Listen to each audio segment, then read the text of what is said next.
আজি সানডে গোটেই পৰিয়ালটি আৰু বন্ধু এজনৰ লগ হৈ আমি গুৱাহাটীৰ কাষত কপিলীলৈ ওলাই আহিলোঁ।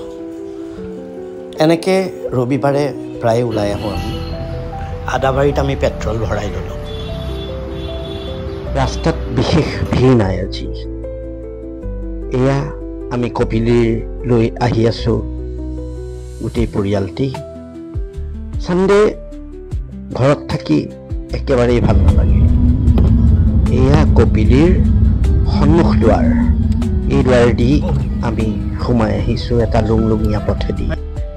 চাৰিওফালে সেউজীয়া পাহাৰ, খুব সুন্দৰ লাগিছে। চাৰিওফালে প্ৰকৃতিৰ খুব সুন্দৰ মনোমোহা দৃশ্য।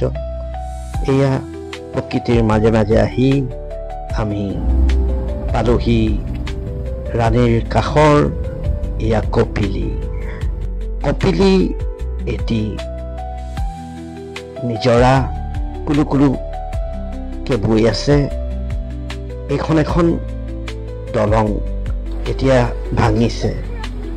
লাহে লাহে আহি আমি কপিলীৰ নিজৰাটো পালোহি। অসংখ্য মানুহ, ৰবিবাৰ বুলি ভাল লাগিছে। এইয়া চাওক, আটায়ে জল কেলি কৰিছে, আটায়ে পানীৰ মাজত খেলিছে, গা ধুইছে, বহুতে ফটো উঠিছে, বহুতে ৰীল বনাইছে। এয়া কপিলী পিকনিক স্পট ক'ব পাৰে আপুনি এণ্টাৰটেইনমেণ্ট স্পট ক'ব পাৰে, যি ভাবে।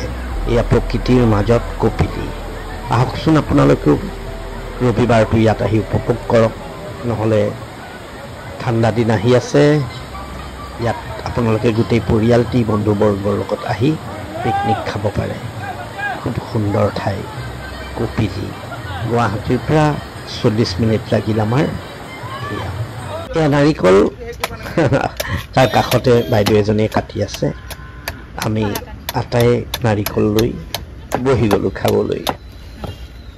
ডাঙৰ যথেষ্ট পানী থকা নাৰিকল, কিন্তু আচৰিত কথা দামটোহে 90 টকা ল'লে। ইমান বেছি দাম বুজি নাপালোঁ। কপিলী